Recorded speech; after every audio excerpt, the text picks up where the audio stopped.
Hello नमस्कार।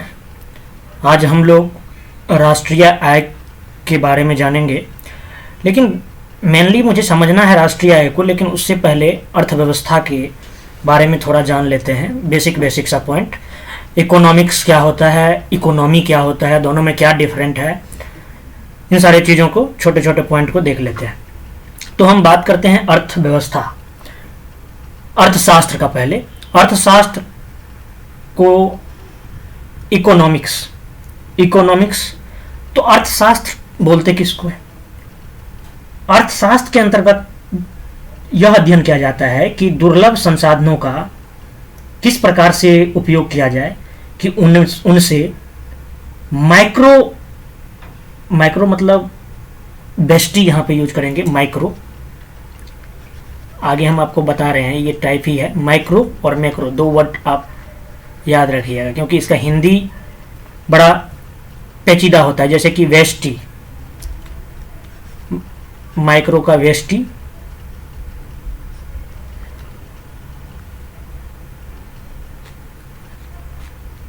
और macro का समष्टि। तो इसे थोड़ा ध्यान रखिएगा। तो इसीलिए तो अर्थशास्त्र बोलते किसको है? तो अर्थशास्त्र के अंतर्गत जो है, हाँ, दुर्लभ संसाधनों का किस प्रकार से उपयोग किया जाए कि उनसे माइक्रो से लेकर मैक्रो स्तर पर अधिकाधिक संतुष्टि प्राप्त की जा सके। इसके बारे में यह भी कहा जाता है, जो अर्थशास्त्र वह विषय है जिसके तहत यह अध्ययन किया जाता है कि व्यक्ति, समाज और सरकार किस प्रकार अपने सीमित संसाधनों के द्वारा अपनी असीमित आवश्यकताओं की पूर्ति करते हैं। इसका मैं एग्जांपल देकर आपको बताता हूं। अब अर्थशास्त्र के जनक जो हैं, एडम स्मिथ को बोला गया है। एडम स्मिथ ने, प्रसिद्ध अर्थशास्त्री थे ये, इसने 1776 में अपनी पुस्तक द वेल्थ ऑफ नेशन प्रकाशित की। इसका हिंदी राष्ट्र की संपत्ति। और इसमें इसने अर्थशास्त्र को धन का विज्ञान बताया, यानी वेल्थ क्रिएशन, पूंजी निर्माण, यानी धन का विज्ञान बता दिया इसे। किसको? अर्थशास्त्र को, धन का विज्ञान।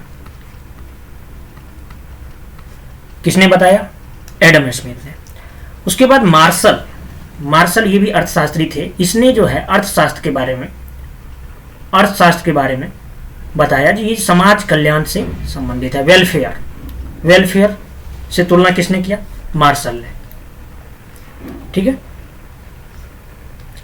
रॉबिन्स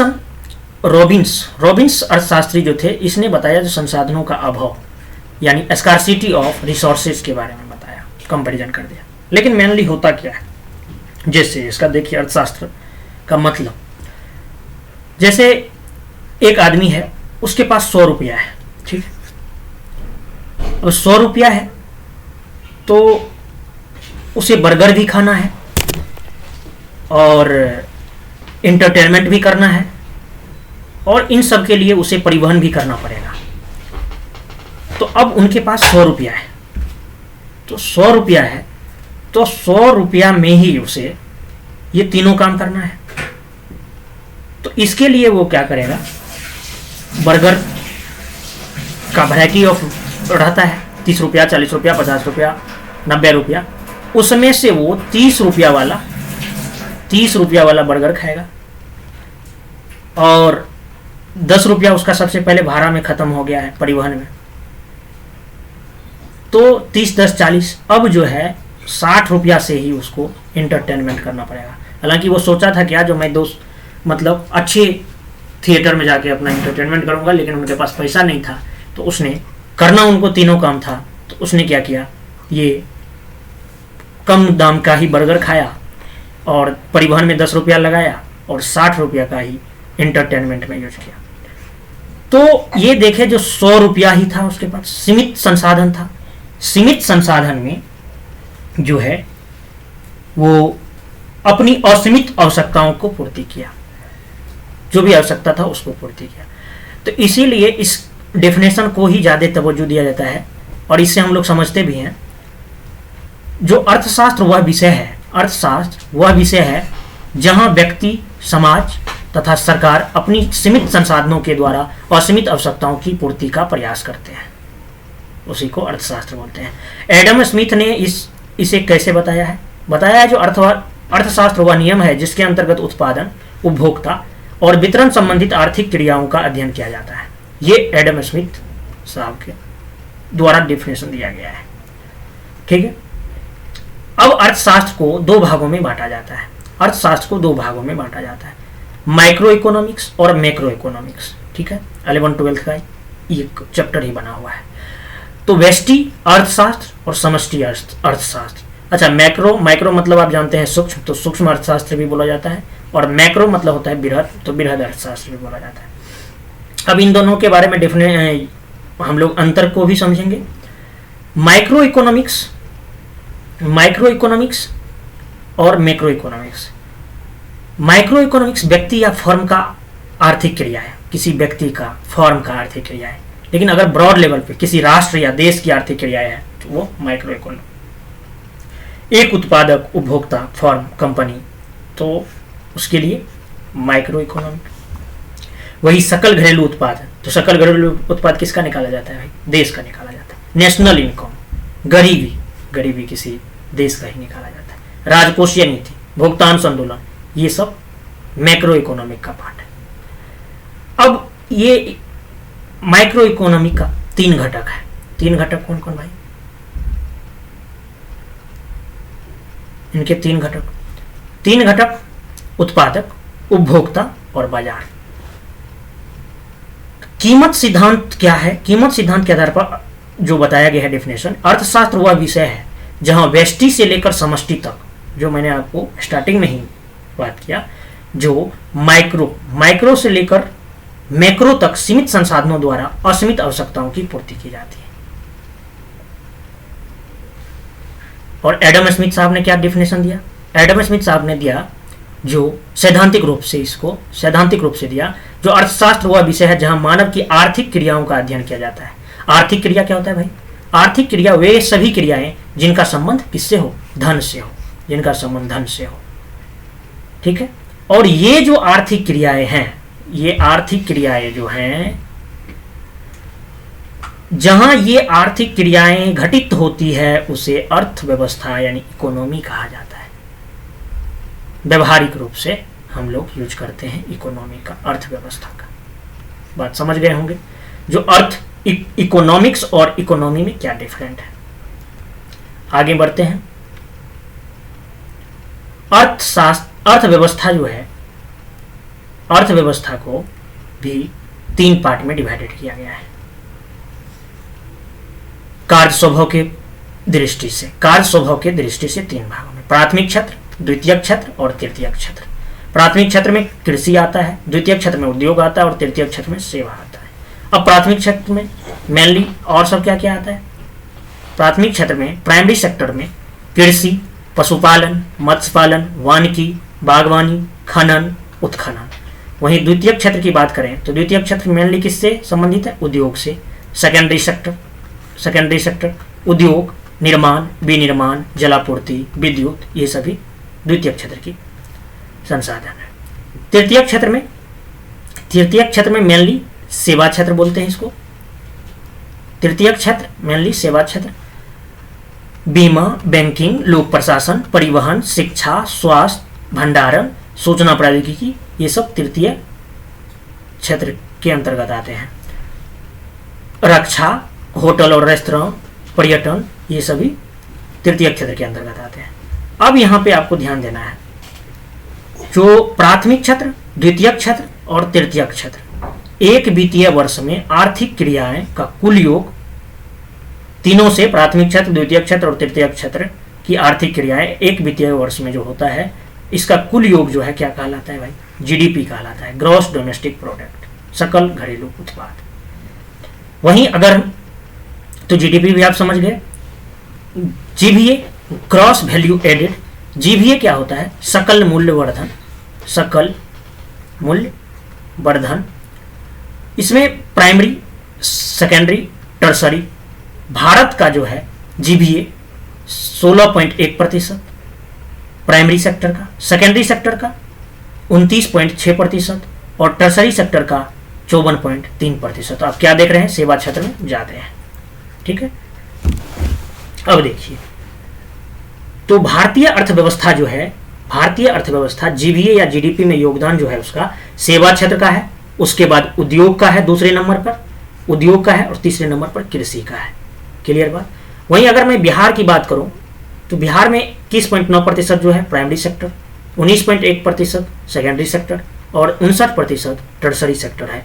और बिहार की अर्थव्यवस्था में यानी क्या हो गया है, उल्टा हो गया। इसलिए इस देश राज्य को जानना जरूरी हो जाता है, क्योंकि आप देखिए यहाँ पे सेवा क्षेत्र नंबर 1 पे, उसके बाद दूसरे पे कृषि आ जाता है, दूसरे पे कृषि आ जाता है और तीसरे पे उद्योग है।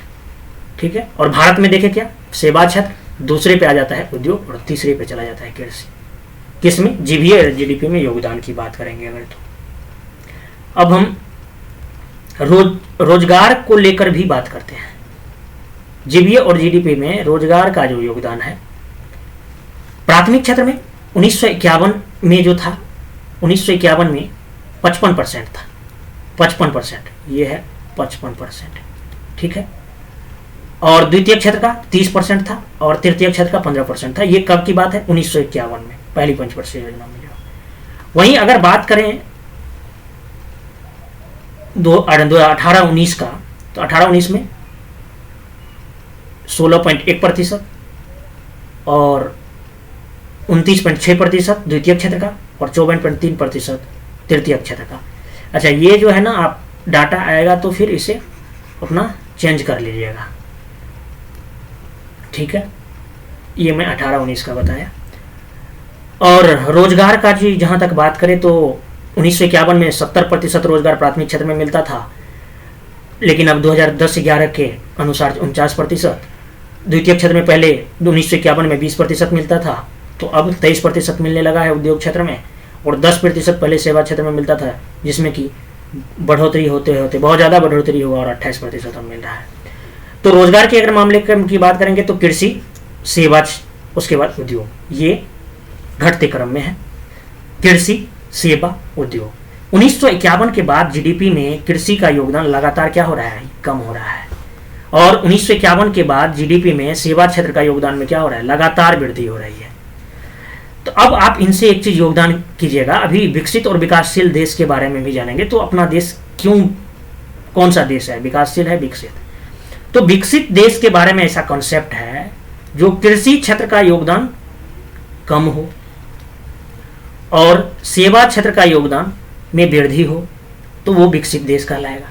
ठीक है, अच्छा, ये चीज अपना लोग क्या देख रहे हैं, कृषि क्षेत्र का योगदान जो है, यहाँ पे देखिए आप, कृषि क्षेत्र का योगदान, कृषि यानी प्राथमिक क्षेत्र का योगदान घट रहा है और सेवा क्षेत्र का योगदान बढ़ रहा है।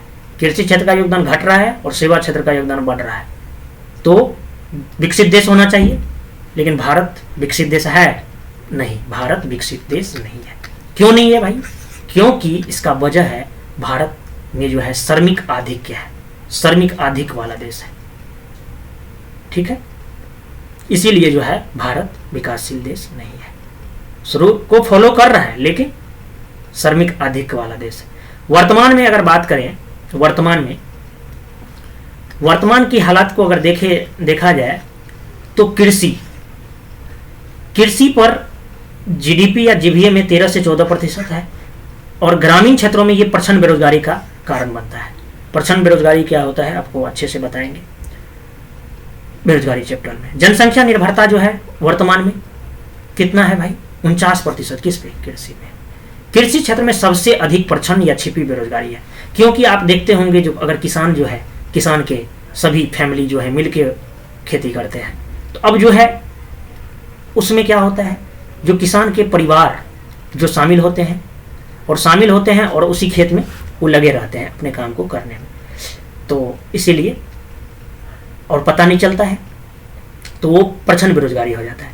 यानी कहने का मतलब ये है जहां अतिरिक्त श्रमिक की सीमांत उत्पादकता शून्य होती है, अगर इन श्रमिकों को कार्य से हटा भी दिया जाए फिर भी कृषि उत्पादकता पर कोई प्रभाव नहीं पड़ता है। बिल्कुल सही बात है। अर्थव्यवस्था के प्रकार अब हम लोग जानेंगे, जो अर्थव्यवस्था के कितने प्रकार हैं। देखिए इसको ढेर सारे प्रकार हैं, किस दृष्टि से आप देखना चाह रहे हैं, लेकिन हम लोग जानेंगे हर एक पहलू को जो एग्जाम पॉइंट ऑफ व्यू से जानना चाहिए। तो अर्थव्यवस्था के प्रकार में पूंजीवादी अर्थव्यवस्था, समाजवादी अर्थव्यवस्था और मिश्रित अर्थव्यवस्था। पूंजीवादी, समाजवादी, मिश्रित अर्थव्यवस्था। वहीं बंद अर्थव्यवस्था, खुली अर्थव्यवस्था। विश्व बैंक जो है ये कितने टाइप में बांटा है इसको, अल्प विकसित, विकासशील और विकसित अर्थव्यवस्था। वही गिग अर्थव्यवस्था भी होता है, चक्रीय अर्थव्यवस्था भी होता है, ब्लू, ग्रे, समांतर अर्थव्यवस्था, इन सब के बारे में जानेंगे। अर्थशास्त्र के 3 महत्वपूर्ण प्रश्न हैं। क्या है भाई?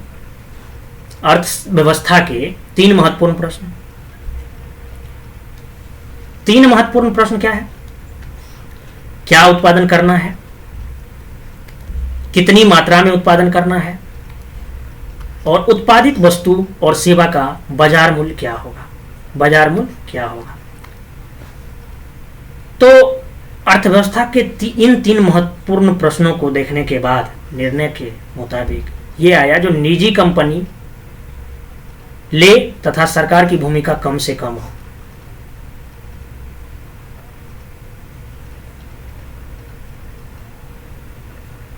अब निजी कंपनी ले तथा सरकार की भूमिका कम से कम हो तो वो पूंजीवादी अर्थव्यवस्था होगा।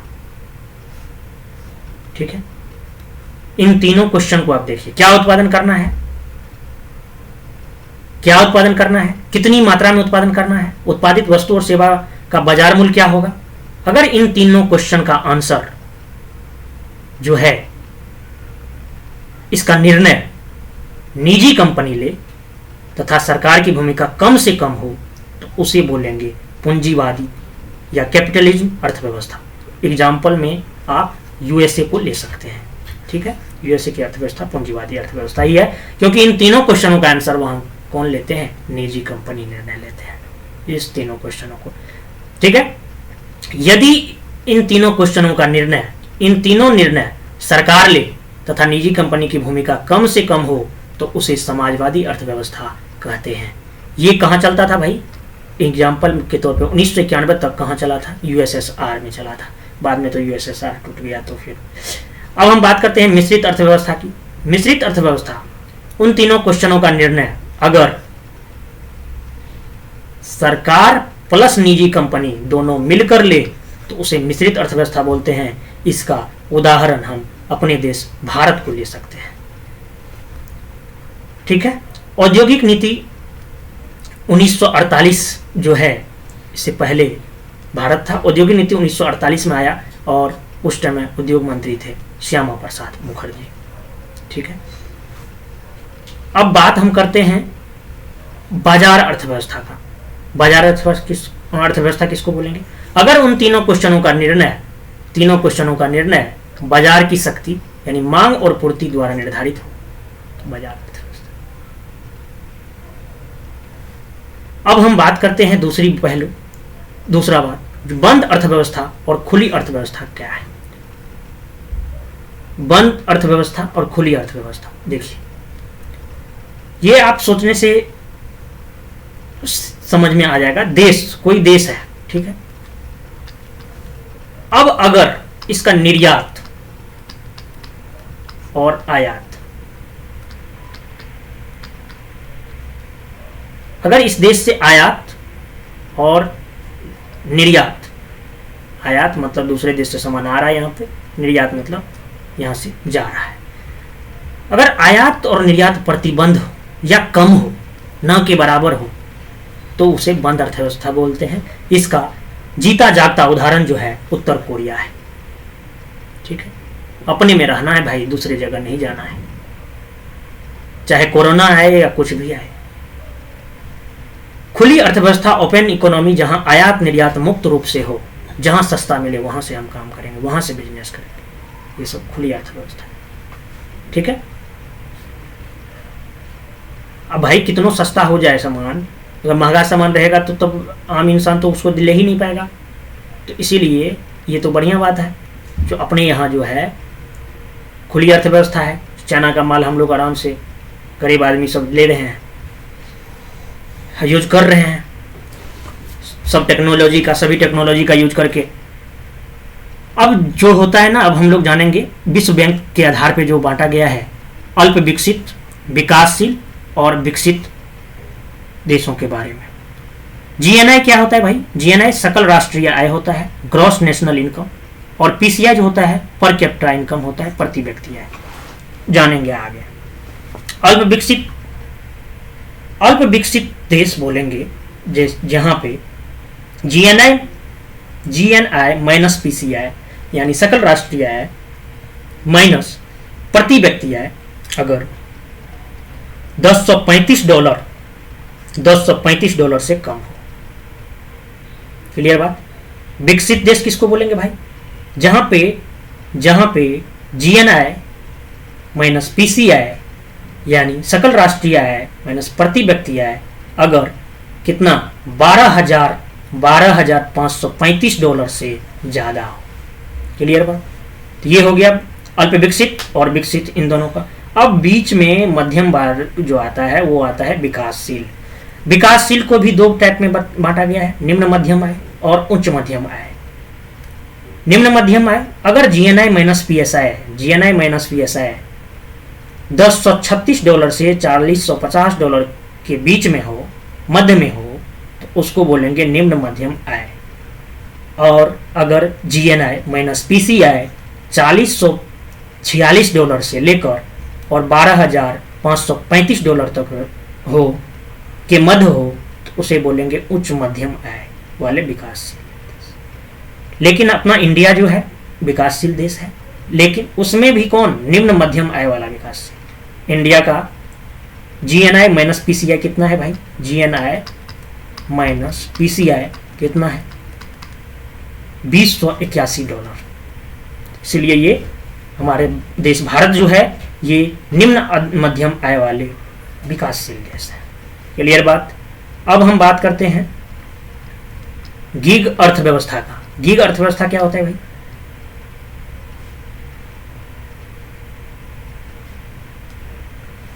गीग अर्थव्यवस्था जो होता है इसके बारे में ज़्यादा जानने की ज़रूरत नहीं है। इसको अगर मैं बात करूं तो जैसे कि आपने विकासशील अर्थव्यवस्था, डेवलपिंग इकोनॉमी और अनडेवलप्ड इकोनॉमी की बात अगर आप करेंगे तो उसमें प्रोजेक्ट आधारित रोजगार की अगर बात किया जाए, प्रोजेक्ट आधारित रोजगार की, तो वहाँ पे गिग अर्थव्यवस्था का बात किया जाता है। गिग अर्थव्यवस्था, ठीक है। स्पेन को क्या हो गया भाई? गिग अर्थव्यवस्था का। अब उसके बाद आता है ब्लू अर्थव्यवस्था। ब्लू अर्थव्यवस्था एक अर्थशास्त्री था, उसका नाम था गुंटर पाली। इसने समुद्री संसाधनों के बारे में बताया,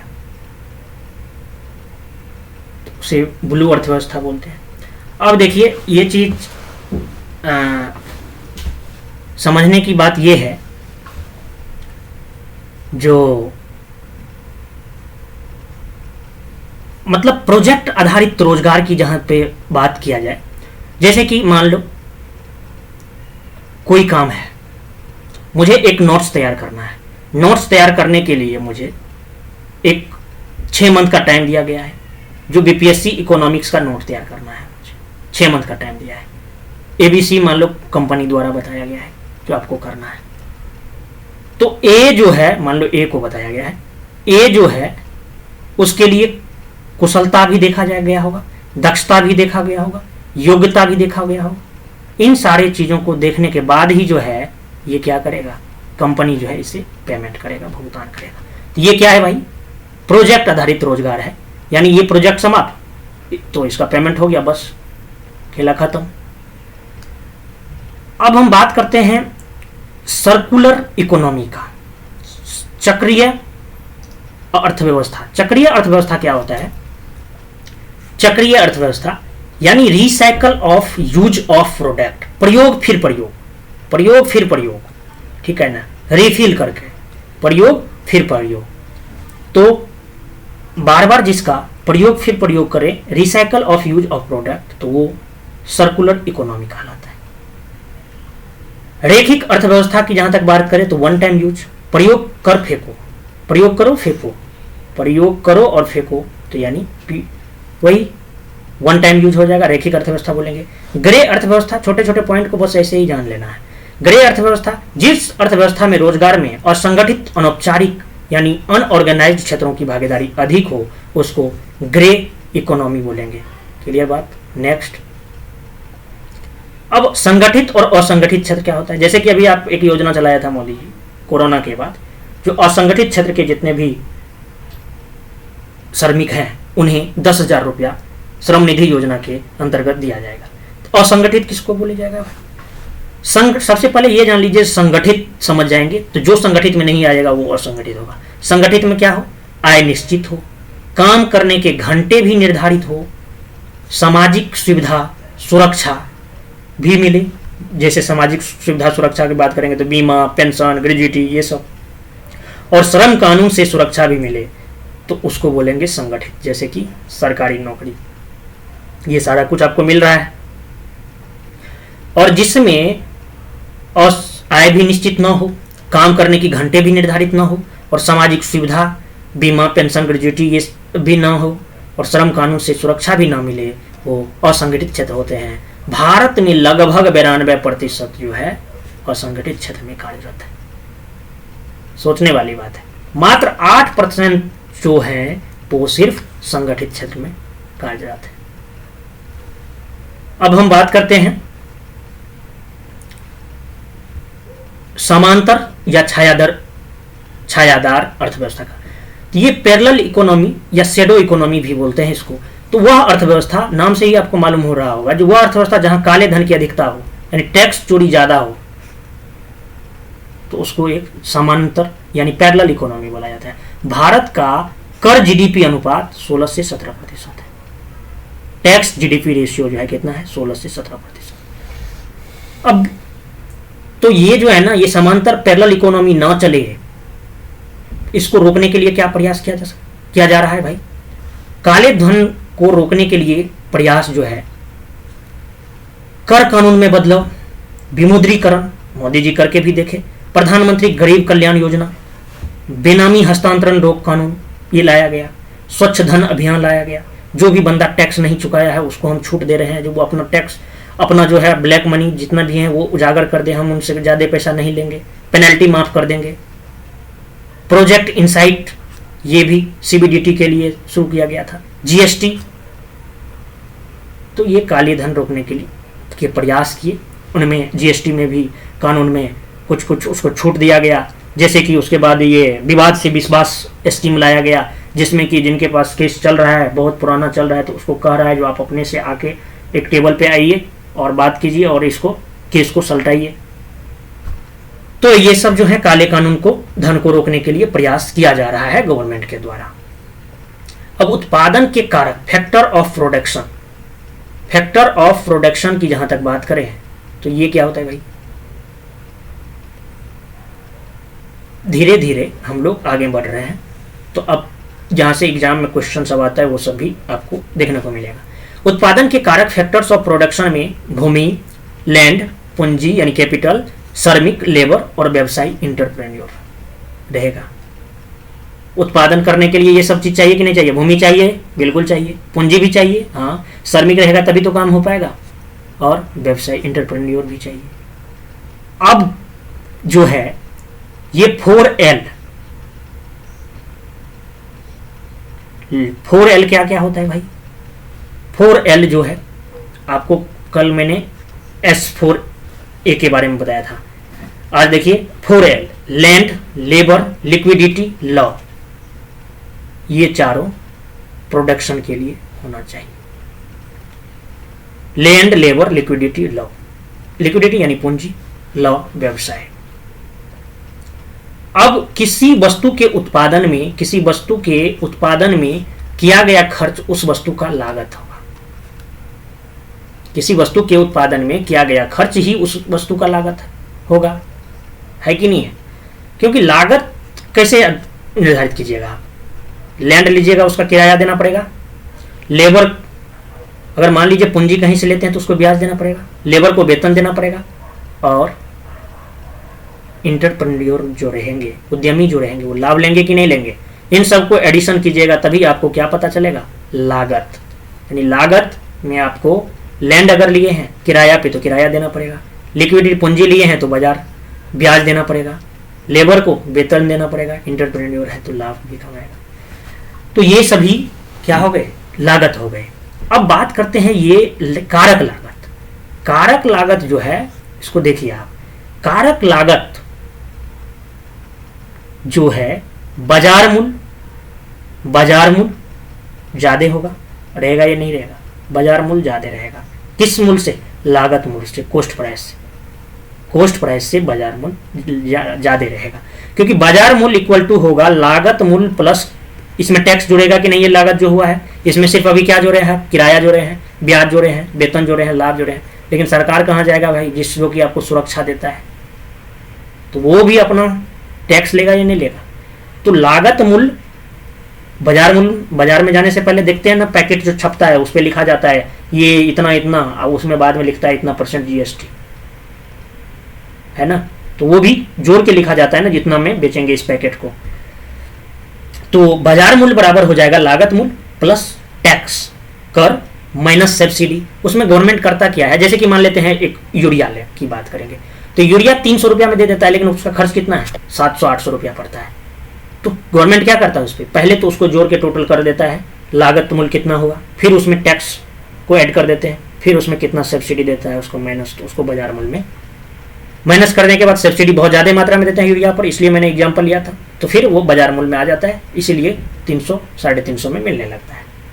लागत मूल्य बराबर हम बोल सकते हैं क्या?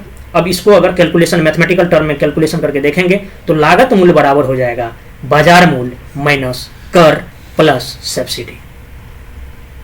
क्लियर बात?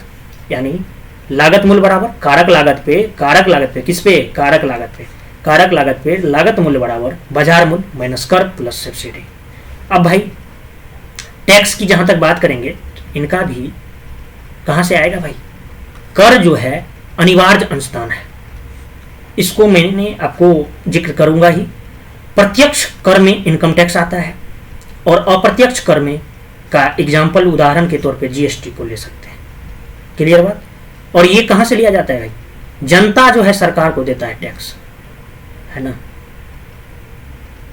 अब एक छोटा पॉइंट और समझेंगे क्या? अर्थव्यवस्था के एजेंट, आर्थिक एजेंट यानी घरेलू परिवार, निजी कंपनी और सरकार। घरेलू परिवार, निजी कंपनी और सरकार, ये अर्थव्यवस्था के एजेंट है। अब ये काम कैसे करता है इसका बहुत अच्छा से देख रहे हैं ना फिगर, इसको आप भी बना लीजिएगा। जैसे कि बैंक हो गया, घरेलू परिवार और फर्म है। अब घरेलू परिवार जो है, घरेलू परिवार एक श्रमिक देगा, पूंजी और भूमि, ये तीनों किसी फर्म के लिए। अब फर्म पे जो है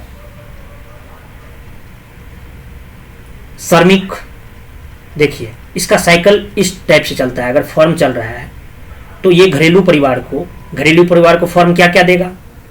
घरेलू परिवार फर्म को क्या देगा? श्रमिक, पूंजी, भूमि। और फर्म क्या देगा इसे? वेतन, ब्याज, किराया। वहीं सरकार को फर्म क्या देगा? टैक्स देगा। भाई सरकार को फर्म क्या देगा? टैक्स ही देगा ना, कमाएगा तो उसको टैक्स देगा। और सरकार इसको क्या देंगे? सब्सिडी देंगे। कोई अच्छा काम करेंगे, मान लो ये विदेश में निर्यात कर रहा है ज़्यादा मात्रा में किसी चीज़ का, तो इसे सब्सिडी देंगे। फिर सरकार को घरेलू परिवार क्या देंगे?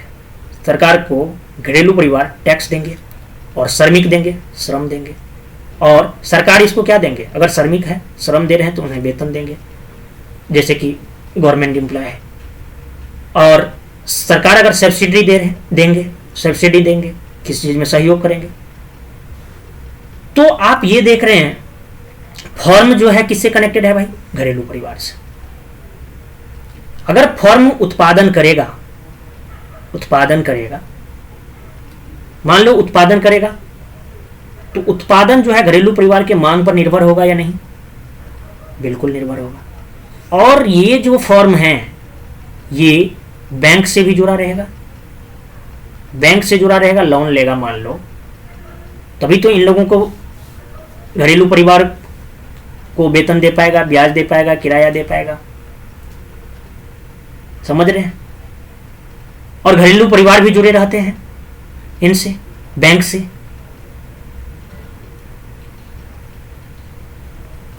तो ये जो है ना, ये जो आप ये साइकिल को जो आप देखे हैं अच्छे से, हालांकि इनका एक दो जगह मैं और इसको बनाऊंगा, तो इसको बोलते हैं circular flow of income. Income का कैसे फ्लो हो रहा है, आय का चक्रीय प्रवाह है, आय का चक्रीय प्रवाह, इनकम का फ्लो कैसे होता है ये आप देख रहे हैं। बैंक, फिर बैंक से फर्म, घरेलू परिवार से कहां पे? फर्म में उत्पादन करने के।